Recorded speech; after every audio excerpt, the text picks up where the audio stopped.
Hello everyone, क्या आपका बच्चा भी प्रीमेच्योर हुआ है? क्या उसका भी वजन 2 किलो से कम है? आपको भी फीडिंग कराने में दिक्कत आ रही है? तो आज हम जानेंगे कि इन बच्चों में फीडिंग कैसे डिफरेंट होती है नॉर्मल बच्चों से। कैसे पता करें कि हमारा बच्चा प्रॉपर फीड ले रहा है या नहीं। तो ये जो नॉर्मल क्वेश्चंस है पेरेंट्स के, आज हम इस वीडियो में आंसर करेंगे। अगर आप मेरे चैनल पर न्यू हैं तो आप मेरे चैनल को सब्सक्राइब करें। अगर आपको ये वीडियो अच्छी लगे तो इसे ज़्यादा से ज़्यादा लाइक करें, शेयर करें और सब्सक्राइब करें। तो जो बच्चे प्रीमेच्योर हैं उन्हें दूध पीना नहीं आता, उन्हें कई बार सांस की दिक्कत होने के कारण ज़्यादा समय लगता है ऑक्सीजन पर, फीड इनिशिएट ही नहीं कर पाते फर्स्ट वीक में, या किसी और दिक्कत के कारण हम फीड इनिशिएट नहीं कर पा रहे, या फिर बच्चे में इतनी ताकत ही नहीं होती कि बच्चा सीधा डायरेक्ट ब्रेस्ट फीड ले सके। और इन बच्चों में जो बच्चे वेरी लो बर्थ वेट होते हैं यानी कि 1.5 किलो से कम होते हैं, उनमें फीड करवाना ज़्यादा हमें फीड करवानी पड़ती है। क्यों? क्योंकि उनमें एक तो वाटर लॉस ज़्यादा होता है, उनकी रिक्वायरमेंट ज़्यादा होती है, जो बॉडी के स्टोर्स होते हैं ग्लूकोज के वो भी बहुत कम होते हैं बर्थ पे, उनका जो गट है वो इमेच्योर होता है, तो वो कई बार हमें ज़्यादातर वो फीड टॉलरेट नहीं कर पाते, फीड इनटॉलरेंस के केसेस मिलते हैं। तो हमें इनके लिए ऑल्टरनेट जो फीडिंग प्रैक्टिसेस है वो यूज करनी पड़ती हैं, जैसे कि ओरोगैस्ट्रिक ट्यूब, या फिर जिसको फीडिंग ट्यूब भी बोलते हैं, या फिर स्पून फीडिंग। तो किस बच्चे में हमें क्या फीड, कैसे फीड देनी है वो हम अब इस जानेंगे। जो बच्चा 28 वीक से कम यानी कि 7वें महीने में ही हो गया है, उसका वजन लगभग 1 किलो से कम होता है, तो उन बच्चों में हमें नर्सरी में एडमिट करना पड़ता है और आईवी फ्लूइड्स यानी कि जो पेरेंटल न्यूट्रिशन पे हमें बेबी को रखना पड़ता है।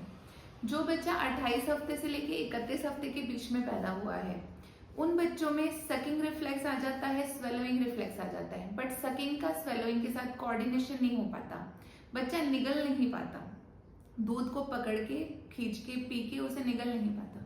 तो इसीलिए हमें बच्चे को ओरोगैस्ट्रिक ट्यूब यानी फीडिंग ट्यूब से हमें फीड देनी पड़ती है।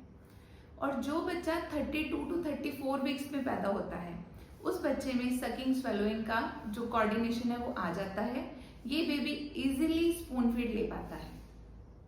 अब जो बच्चा मोर देन 34 वीक हुआ है और मोर देन 2 kg है, वो आराम से ब्रेस्ट फीड ले सकता है। अब हमें कैसे पता लगेगा कि हमारा बच्चा प्रॉपर फीड ले रहा है या नहीं? मोस्टली मदर्स का यही क्वेश्चन होता है कि मेरा बच्चा तो कम दूध पीता है, मेरा दूध इसके लिए सफिशिएंट नहीं है। तो हमें इन सारे तरीकों से मैं आपको बताऊंगी कि हमें पता लगता है कि हमारा बच्चा प्रॉपर फीड ले रहा है।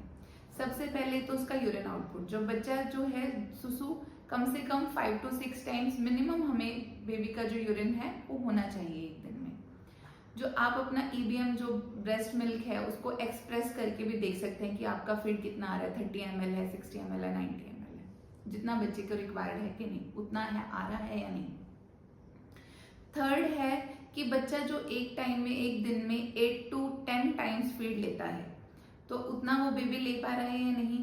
आपकी जो ब्रेस्ट है फीड कराने के बाद आपको लाइट फील हो रही है या नहीं, बेबी प्रॉपर सो पा रहा है या नहीं, जो बेबी का है वो वेट गेन हो रहा है या नहीं।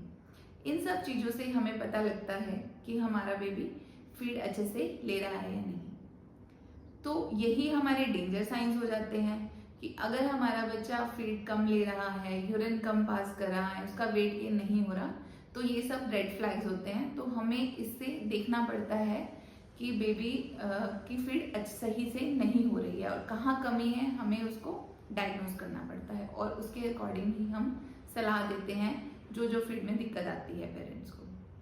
आई होप आपको ये वीडियो यूजफुल लगी हो। अगर मैं आपकी थोड़ी सी भी हेल्प कर पा रही हूँ अपनी वीडियोस के थ्रू, तो मैं बहुत ब्लेस्ड फील करती हूँ। Thank you so much, stay tune.